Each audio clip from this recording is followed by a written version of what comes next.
नमस्कार दोस्तों, द हिंदू के डिस्कशन में स्टडी पॉइंट संजीत पर आपका स्वागत है। First news, Q3 private investment in manufacturing jumps 102%। जो विनिर्माण सेक्टर है, विनिर्माण सेक्टर में तीसरी तिमाही में प्राइवेट निवेश 102% का इंक्रीज हुआ है। तो इस इंक्रीजमेंट में जो महाराष्ट्र है वो टॉप पर है, दूसरे पर आंध्रा और तीसरे पर गुजरात। ये प्रोजेक्ट इन्वेस्टमेंट में महाराष्ट्र 54,714 करोड़, आंध्र प्रदेश 29,784 करोड़। तो ये दो टॉप स्टेट हैं। तो इन्वेस्टमेंट क्या होता है? इन्वेस्टमेंट जो उत्पादन क्षमता में ग्रोथ लाए और या फ्यूचर में प्रॉफिट जनरेट हो। जैसे जो बैंक होते हैं, बैंकों में जो भी पूंजी जमा की जाती है या फिर हम जो प्रॉपर्टी खरीदते हैं, तो ये फ्यूचर में कहीं ना कहीं इनसे हमें जो प्रॉफिट होता है वो प्रॉफिट ही मिलता है। तो ऐसे ही सेक्टर में जो निवेश है, किसी भी बैंक या कहीं पर पैसा लगा देना, निवेश करना किसी चीज़ जिनसे कि फ्यूचर में उनसे प्रॉफिट हो, तो ये निवेश कहलाता है। तो जो प्राइवेट निवेश है वो तीसरी तिमाही में विनिर्माण सेक्टर में काफ़ी ज़्यादा 102% की इंक्रीजमेंट हुआ है। जो फाइनेंशियल ईयर होता है, फाइनेंशियल ईयर 1 अप्रैल से 31 मार्च के बीच होता है। 1 अप्रैल से 31 मार्च के बीच फाइनेंशियल ईयर होता है। तो 3 महीने की 4 तिमाही। तो जो तीसरी तिमाही है, तीसरी तिमाही में ग्रोथ देखने को मिला है। तो जो फिजिकल ईयर 2020-21 में Q3 में 2085 प्रोजेक्ट ये अनाउंस किए गए थे, जिनमें से जो विनिर्माण क्षेत्र है, माइनिंग सेक्टर और विनिर्माण सेक्टर में, ये दोनों में तीसरी तिमाही में दूसरी तिमाही की अपेक्षा सर्ज हुआ है। और जो इरिगेशन है, सिंचाई, इलेक्ट्रिसिटी, विद्युत में, इसमें दूसरी तिमाही के अपेक्षा तीसरी में इसमें गिरावट आई है, जो प्राइवेट इन्वेस्टमेंट है। तो यही बस एग्जाम के पर्पज से इम्पोर्टेंट है। Next news, supreme court bench to study Aadhaar verdict today. Supreme court की एक बेंच इस आधार वर्डिक्ट को एग्जामाइन करेगा। जो राज्यसभा मेंबर ऑफ पार्लियामेंट हैं जयराम रमेश, इनके द्वारा एक आधार के वर्डिक्ट से रिलेटेड सुप्रीम कोर्ट में एक पिटीशन फाइल की गई, जिसमें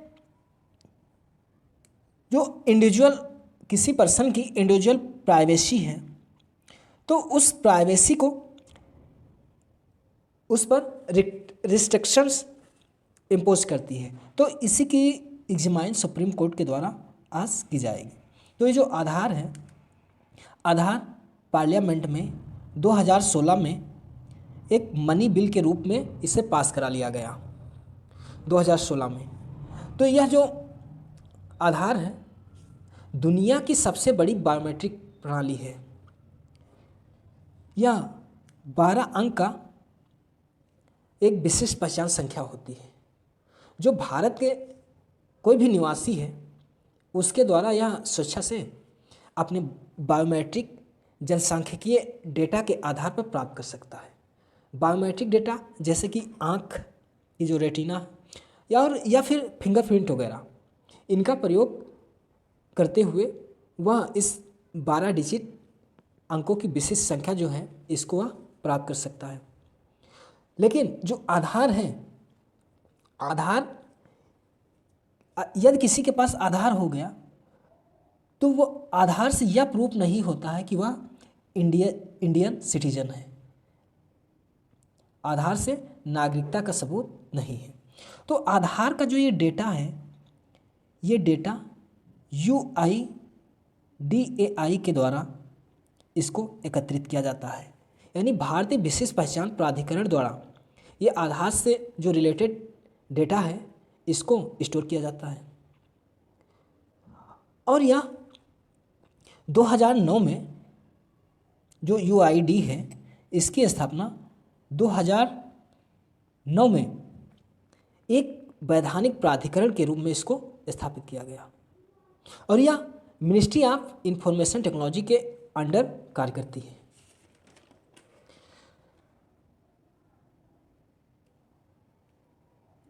नेक्स्ट, जो रिपब्लिक डे से रिलेटेड तैयारियां हैं और जो परेड वगैरह इसकी प्रैक्टिस जो की जा रही थी, ये सारी प्रैक्टिसेस कंप्लीट हुई, जिनमें से जो भारत पर्व है, इस बार भारत पर्व को नहीं सेलिब्रेट किया जाएगा। ये 2021 में जो रिपब्लिक डे सेलिब्रेट करेंगे ये 72 रिपब्लिक डे 72वां। और इस रिपब्लिक डे पर जो चीफ गेस्ट होंगी, सूरीनाम के प्रेसिडेंट चान संतोखी को इनवाइट किया गया है चीफ गेस्ट के रूप में। तो इस बार का जो रिपब्लिक डे है 72वां रिपब्लिक डे है और सूरीनाम के चान संतोखी को चीफ गेस्ट मुख्य अतिथि के रूप में इनवाइट किया गया है। इंडिया ने इस बार यूके के प्राइम मिनिस्टर बोरिस जॉनसन को इनवाइट किया था, बट यूके में एक कोरोना वायरस है, SARS-CoV-2 का एक वायरस का एक नया वेरिएंट निकल कर आया। इसी को ध्यान में रखते हुए इंडिया की विजिट उनकी कैंसिल कर दी गई है। तो सूरीनाम जो है ये साउथ अमेरिका कॉन्टिनेंट का एक देश है। Next news, bird flu, Sanjay lake declared alert zone. Sanjay झील में बर्ड फ्लू के कारण अलर्ट जोन घोषित कर दिया गया है। तो ये बर्ड फ्लू और संजय लेक कहाँ है? संजय लेक दिल्ली में दिल्ली अथॉरिटी के द्वारा बनाई गई एक आर्टिफिशियल लेक है। संजय लेक कैसी लेक है? तो यह एक आर्टिफिशियल कृत्रिम लेक है और यह दिल्ली अथॉरिटी के द्वारा डेवलप की गई थी। बर्ड फ्लू ये पक्षियों में होने वाला एक वायरस जनित रोग है, जिसके विभिन्न जो डिफरेंट टाइप के जो वायरस के वेरिएंट हैं, इनमें H5N1 और जो अभी एवियन इन्फ्लुएंजा फैला था H5N8, ये वायरस एक तरीके के वायरस हैं। तो बर्ड फ्लू वायरस से होता है और जो ये संजय लेक है ये दिल्ली में है, ये एक कृत्रिम लेक है। Next news, BJP to kick off election campaign from Silchar, Nadda will address public rally today. Assam में असम असेंबली इलेक्शन होने वाले हैं। इसी के चलते बीजेपी के जो अध्यक्ष हैं प्रेसिडेंट, बीजेपी चीफ नड्डा के द्वारा रैली चुनाव प्रचार स्टार्ट कर दिया गया है। तो एग्ज़ाम के पर्पज़ से हम असम के बारे में, असम जो है यह पूर्वोत्तर भारत का एक स्टेट है। असम की राजधानी दिसपुर है और यहाँ के जो सीएम हैं सर्बानंद सोनोवाल हैं, राज्यपाल जगदीश मुखी हैं और यहाँ पर जो विधानमंडल की सीटें हैं 126 विधानमंडल की सीटें हैं। और जो असम है इसकी इंटरनेशनल जो बाउंड्री है भूटान और बांग्लादेश के साथ लगती है। स्टेटों में वेस्ट बंगाल, असम, मणिपुर, नागालैंड, मिजोरम, त्रिपुरा,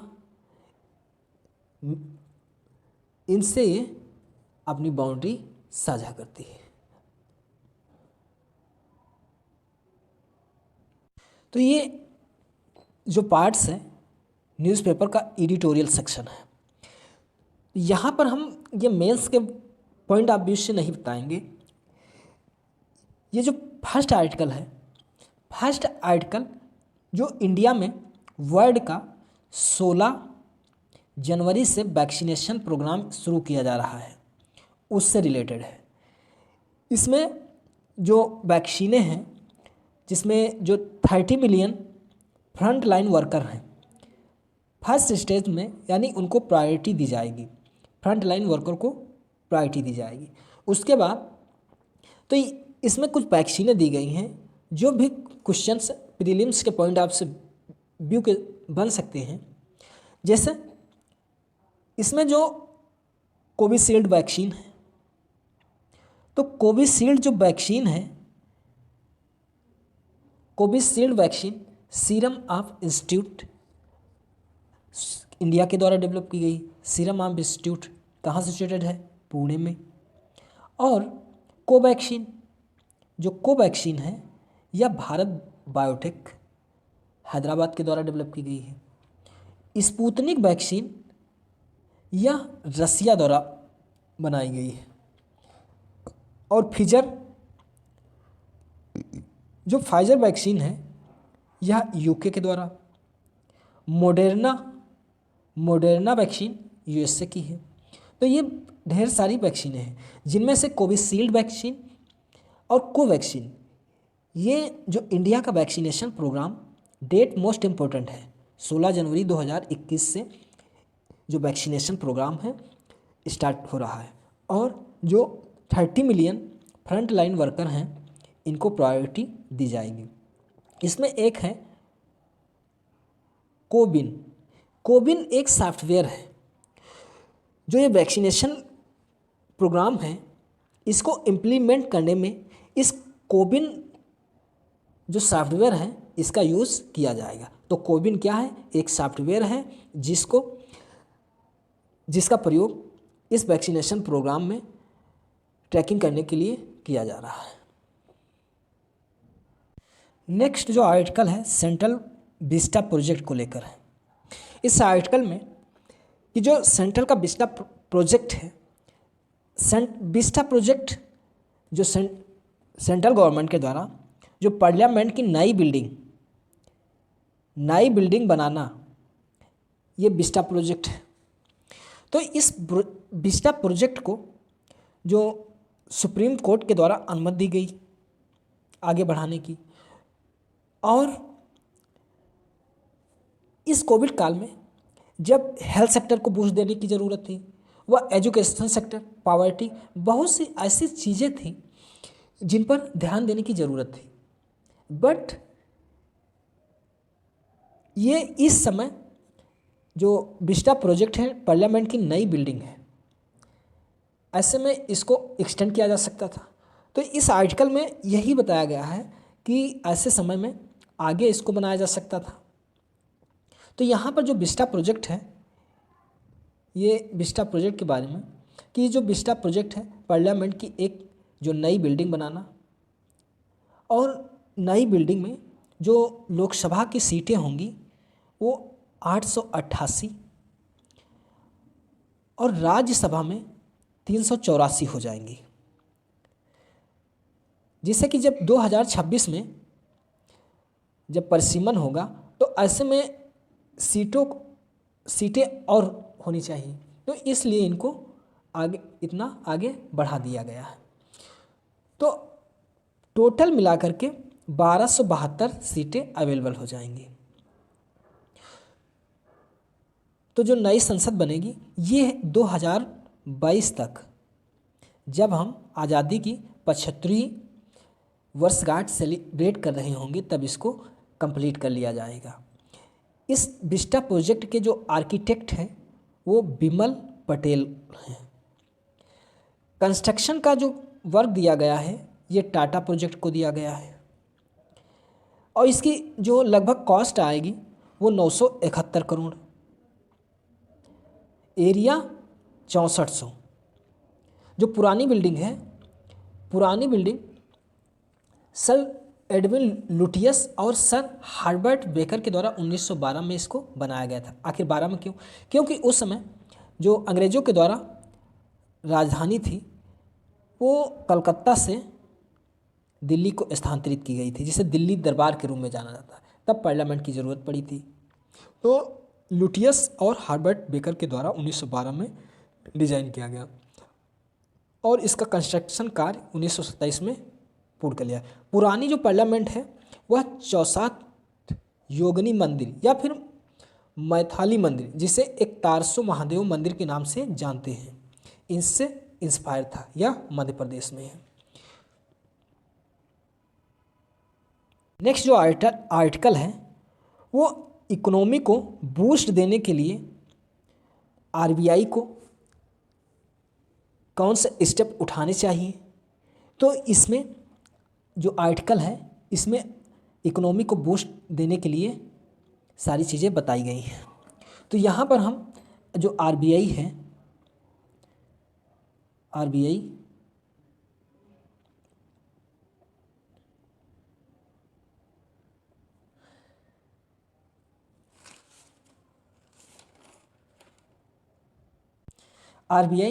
भारत का एक सेंट्रल बैंक है और यह भारत के जितने भी कॉमर्शियल बैंक हैं उनका ये संचालन करता है।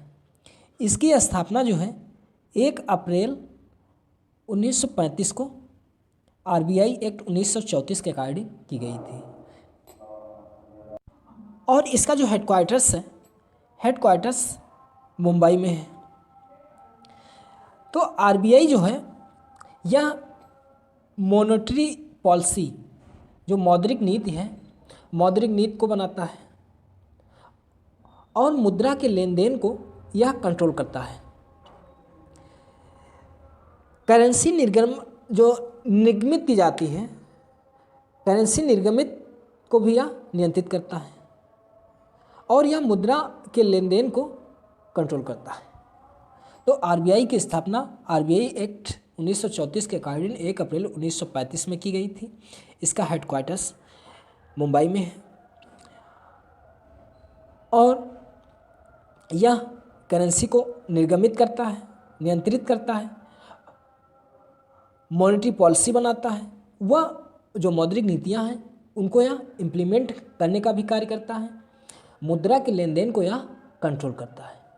तो इस आर्टिकल में जो भी आरबीआई के समक्ष प्रेजेंट में कोविड काल में जो रिसेशन क्रिएट हुआ है तो उससे जो चुनौतियां जनरेट हुई हैं उन चुनौतियों को टैकल करने के लिए, वह भी जो भी टेंशन उत्पन्न हुई है उस टेंशन पर कंट्रोल करने के लिए, वह एक इकोनॉमी को सही डायरेक्शन में बूस्ट देने के लिए क्या क्या स्टेप उठाने चाहिए, तो इस आर्टिकल में यही बताया गया। इस आर्टिकल में पहले वाले जो हम चर्चा किए हैं इसमें जो 16 जनवरी से वैक्सीनेशन प्रोग्राम स्टार्ट हो रहा है, यहाँ पर जो पोंगल फेस्टिवल है इसके बाद, तो पोंगल फेस्टिवल यह तमिलनाडु में, जो तमिलनाडु है साउथ इंडिया का एक स्टेट, वहाँ पर मकर संक्रांति पर जो फसल कटाई के उपलक्ष्य में यह त्यौहार सेलिब्रेट किया जाता है। हिंदू धर्म का यह पवित्र त्यौहार है। नेक्स्ट आर्टिकल जो मोदी जी के द्वारा वीडियो कॉन्फ्रेंसिंग के थ्रू जो अलीगढ़ मुस्लिम यूनिवर्सिटी है तो उसको संबोधित किया गया। ये अलीगढ़ मुस्लिम विश्वविद्यालय के 100 वर्ष पूरे होने के उपलक्ष्य में, अलीगढ़ मुस्लिम यूनिवर्सिटी का जो सालगिरह सेलिब्रेट किया गया है, सेंचुरी, उसी के उपलक्ष्य में मोदी जी वीडियो कॉन्फ्रेंसिंग के थ्रू संबोधित किए हैं। तो हम यहाँ पर जो एमयू है अलीगढ़ मुस्लिम यूनिवर्सिटी, अलीगढ़ मुस्लिम यूनिवर्सिटी 1920 में जो सर सैयद अहमद खान जी थे उनके द्वारा इसको स्थापित किया गया था। और यह जो यूनिवर्सिटी है इसे मुस्लिम एंग्लो ओरिएंटल कॉलेज भी कहा जाता था। नेक्स्ट आर्टिकल में कि जो इलेक्ट्रिसिटी व्हीकल हैं, तो यदि हम जो लिथियम और कोबाल्ट इंडस्ट्री का यूज़ करते हुए यदि हम इलेक्ट्रिसिटी वाले व्हीकल पर डिपेंड हो जाएं, तो ऐसे में जो हम क्रूड ऑयल पर डिपेंड हैं, जो अरेबियन कंट्री हैं उन पर, तो उन पर हमारी डिपेंडेंसी कम हो जाएगी। तो ये आर्टिकल इलेक्ट्रिक व्हीकल से रिलेटेड है। नेक्स्ट न्यूज़, चाइना विल्ड अप एट यालेसी क्लियरली विजिबल से लद्दाख काउंसिलर। लद्दाख काउंसिलर के द्वारा बताया गया कि जो China LAC line of action control है अब पहले की अपेक्षा विजिबल दिखाई देती है। तो जो LAC है, LAC भारत और चीन के बीच 4,557 किलोमीटर एक लंबी सीमा रेखा है। यह जम्मू कश्मीर जो रीजन है और अक्साई, ये इंडिया का पार्ट, तो ये जो आस्काई रीजन है ये चीन हथियाए हुए है इंडिया के रीजन। तो ये इसको आस्काई रीजन को और इंडिया के कश्मीर को डिवाइड करती है। यह लद्दाख, कश्मीर, उत्तराखंड, हिमाचल प्रदेश, सिक्किम और अरुणाचल प्रदेश से गुजरती है। लंबाई 4,057 किलोमीटर। तो लाइन ऑफ एक्चुअल कंट्रोल 1962 के युद्ध में जब भारत और चीन का युद्ध हुआ था, तो उस युद्ध के उसमें जो चाइना जीत गया था। तो इस युद्ध के बाद जहाँ पर दोनों सेनाएं खड़ी हुई, तैनात थी, वहीं से इसको डिफाइन कर दिया गया कि LAC है। तो इंडिया और चाइना के बीच LAC line of actual control, और पाकिस्तान के बाद पाकिस्तान और इंडिया के बॉर्डर के बीच लाइन ऑफ कंट्रोल LOC। जो नेपाल के प्रधानमंत्री हैं KP ओली, तो उनके द्वारा ये जो बॉर्डर डिस्प्यूट है, बॉर्डर डिस्प्यूट को डिस्कस किया जाएगा इंडिया और जो नेपाल के बीच है। तो नेपाल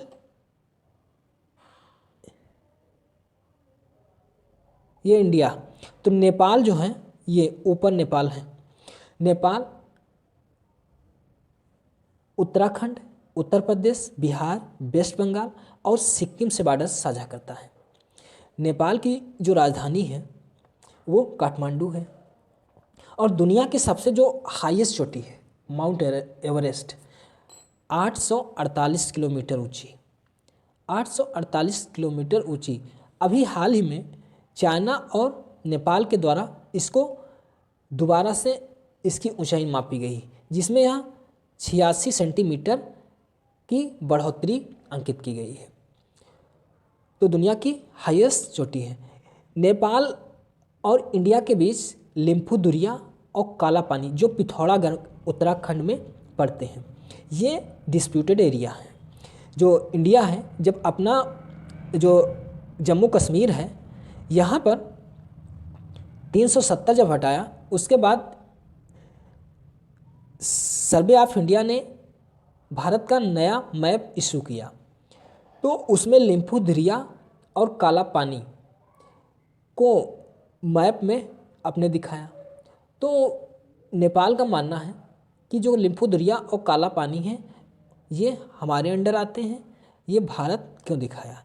इसी के कारण लिम्फू दरिया और काला पानी वाले क्षेत्र को लेकर नेपाल जो है और इंडिया के बीच ये डिस्प्यूट उत्पन्न हुआ। तो इसमें जो भी डिस्प्यूट, बॉर्डर डिस्प्यूट है, उस पर प्राइम मिनिस्टर के द्वारा वहाँ अपने यहाँ संसद में डिस्कस करेंगे। कि किस तरीके से जो बॉर्डर डिस्प्यूट है उसको टैकल किया जा सके। नेक्स्ट न्यूज़, 32 केस बुक किए गए हैं और 17 को अरेस्ट किया गया है जीएसटी के फ्रॉड करने के कारण। तो यहाँ पर जो जीएसटी है, जीएसटी वर्ल्ड में सबसे पहले जो फ्रांस देश है उसने इम्प्लीमेंट किया था और भारत में 1 जुलाई 2017 से 1 जुलाई 2017 से ये जीएसटी इम्प्लीमेंट किया, इसलिए प्रत्येक वर्ष 1 जुलाई को जीएसटी डे सेलिब्रेट करते हैं। जीएसटी एक इंटीग्रेटेड टैक्स है, इनडायरेक्ट टैक्स है, यानी एक इंटीग्रेटेड एकीकृत इनडायरेक्ट टैक्स है जिसमें बहुत सारे जो छोटे मोटे जो टैक्स लिए जाते थे उनको सब्ज्यूम कर दिया गया है। तो यह जीएसटी 122वां बिल और 121वां अमेंडमेंट एक्ट के द्वारा इसको लाया गया। जीएसटी में 5 स्लैब हैं, 0, 5, 12, 18, 28। इन स्लैबों में जीएसटी को डिवाइड किया गया है। हाँ, जो पेट्रोलियम मटेरियल्स हैं, क्रूड ऑयल वगैरह, इनको जीएसटी के अंतर्गत नहीं रखा गया है। नेक्स्ट न्यूज़, अरुणाचल प्रदेश में वेनेडियम के जीएसआई के द्वारा रिसोर्स पाए गए हैं। तो वेनेडियम क्या है और जीएसआई, इसके बारे में हम जानेंगे। जो अरुणाचल प्रदेश है पूर्वोत्तर का एक इंडिया का स्टेट है। तो वहाँ पर अरुणाचल प्रदेश में जो थमांग एरिया है, पापुन डिस्ट्रिक्ट का जो थमांग एरिया है, वहाँ पर पैलियो प्रोटोजोइक कार्बोनेसियस फाइलाइट चट्टानों में ये जो वेनेडियम है इसके निक्षेप पाए गए हैं। तो जो वेनेडियम है इसका यूज जो मेटल है, मेटल जैसे कि स्टील और टाइटेनियम को मजबूत करने के लिए इसको उसमें मिलाया जाता है। तो यह एक केमिकल एलिमेंट है, जैसे यह चांदी जैसा दिखता है। जैसे चांदी नहीं, चांदी पर आघात, चांदी क्या होता है, तन्य होता है, तार खींच सकते हैं, आघातवर्ध तत्व है। तो उसी तरीके के से यह वेनेडियम भी है। अन्य तत्वों के साथ इसके यौगिक के रूप में साथ यह मिलता है, लेकिन अगर इसे शुद्ध कर दिया जाए तो इसके ऊपर ऑक्साइड की एक पतली परत चढ़ जाती है, लेकिन फिर भी इसके अंदर की जो धातु होती है वो सुरक्षित रह जाती है। या फिर या स्टील या और सारी मेटल हैं टाइटेनियम जैसे, इनको स्ट्रेंथनिंग यानी मजबूती प्रदान करने के लिए इसका यूज किया जाता है। तो जीएसआई जो है ये अरुणाचल प्रदेश में इसके द्वारा वेनेडियम के जो निक्षेप पाए गए हैं। तो GSI geological survey of India, यह भारत में भू वैज्ञानिक सर्वेक्षण का कार्य करता है, यानी भूगर्भिक जो भी रिसर्च वगैरह किए जाते हैं तो जीएसआई के द्वारा किए जाते हैं। इसको जो 1851 में इसको बनाया गया था। इसका जो जीएसआई का हेडक्वार्टर्स है वह कोलकाता में है और यह मिनिस्ट्री ऑफ माइंस के अंतर्गत कार्य करती है, खनन मंत्रालय के अंतर्गत कार्य करती है। तो ये जीएसआई हुआ। और वेनेडियम हम देखें तो वेनेडियम के निक्षेप पाए गए। तो वर्ल्ड में सबसे ज़्यादा जो वेनेडियम का प्रोडक्शन है तो वो किसके पास है, चाइना नंबर 1 प्रोड्यूस करता है वेनेडियम का। और इंडिया जो है वेनेडियम का 4% कंज्यूम करता है और 84,000 टन इंडिया में इसके जो भंडार हैं 84,000 टन अनुमानित किए गए हैं जीएसआई के अनुसार। ग्लोबली जो चाइना है, चाइना 57% वेनेडियम का प्रोडक्शन करता है। उसके बाद रसिया आता है। तो यह इंपॉर्टेंट हो जाता है कि वेनेडियम जो है पैलियोप्रोटोजोइक कार्बोनेसियस फाइलाइट्स की चट्टानों में पाए जाते हैं। ये चट्टानें जो अरुणाचल प्रदेश का डीपो और थमांग वाला एरिया है, ये पापुम डिस्ट्रिक्ट में पड़ते हैं, तो वहाँ पर ये निक्षेप पाए गए हैं। नेक्स्ट न्यूज़ है Indonesia locates blocks box of plane. Indonesia में एक एरोप्लेन क्रैश हुआ है, तो उस एरोप्लेन के जो ब्लैक बॉक्स है वो जो जावा आइलैंड है, जावा सी, तो वहाँ पर इसके जो साक्ष्य पाए गए हैं। तो आखिर ये ब्लैक बॉक्स क्या है? ब्लैक बॉक्स जो है यह, अच्छा ब्लैक मतलब काला होता है, तो ये बॉक्स अगर कहें कि ब्लैक बॉक्स काला बॉक्स, ऐसा नहीं। जो एरोप्लेन में ये बॉक्स होता है इसका रंग लाल या गहरा नारंगी के कलर का होता है, तो यह वायुयान में लगा होता है, तो यह विभिन्न सूचनाओं को अंकित करता है, इलेक्ट्रॉनिक उपकरण है। तो जैसे कि इसमें विमान से जो भी जुड़ी जानकारियाँ होती हैं, जैसे विमान की गति, ऊंचाई, इंजन व अन्य यंत्रों की जो भी ध्वनियाँ हैं, या जो भी यात्री होते हैं इसमें, या पायलट की बातचीत, ये सारी चीज़ ये जो ब्लैक बॉक्स है इसमें रिकॉर्ड होती रहती है। और इन्हीं सूचनाओं के विश्लेषण के आधार पर जो विमान यदि कहीं दुर्घटनाग्रस्त हो जाता है तो इसकी जानकारी प्राप्त की जाती है और इनसे यह पता लगा लिया जाता है कि किस कारण से विमान क्रैश हुआ है। तो ये इंडोनेशिया का जो जावा है, इंडोनेशिया दक्षिण एशिया का एक कंट्री है, छोटे मोटे आइलैंड।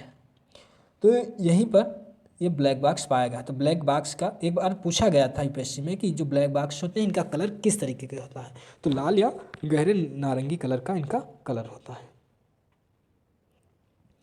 इसी में जो US removes restrictions on diplomatic contact with Taiwan, जो भी रिस्ट्रिक्शन थे ताइवान के ऊपर वो यूएसए के द्वारा हटा लिए गए, रिमूव कर दिए जाएंगे। और एक द्विपक्षीय डिप्लोमेटिक कॉन्टैक्ट ताइवान से स्टेबलाइज किए जाएंगे। इसी जो माइक पॉम्पियो हैं इनके द्वारा स्टेटमेंट दिया गया। तो इसी के कारण जो चाइना है, चाइना नाराज़ हो गया। क्यों? क्योंकि जो ताइवान है, ताइवान चाइना मानता है कि ताइवान एक हमारा अभिन्न अंग है, तो उसके साथ यदि कोई डिप्लोमेटिक कॉन्टैक्ट स्टेबलाइज करना चाहता है तो ऐसे में चाइना चिढ़ जाता है। तो आज का लेक्चर यहीं तक, अब मिलते हैं कल। यदि हमारा लेक्चर आपको अच्छा लगता हो तो सब्सक्राइब करें, लाइक करें एवं अधिक से अधिक शेयर करें। Thank you very much.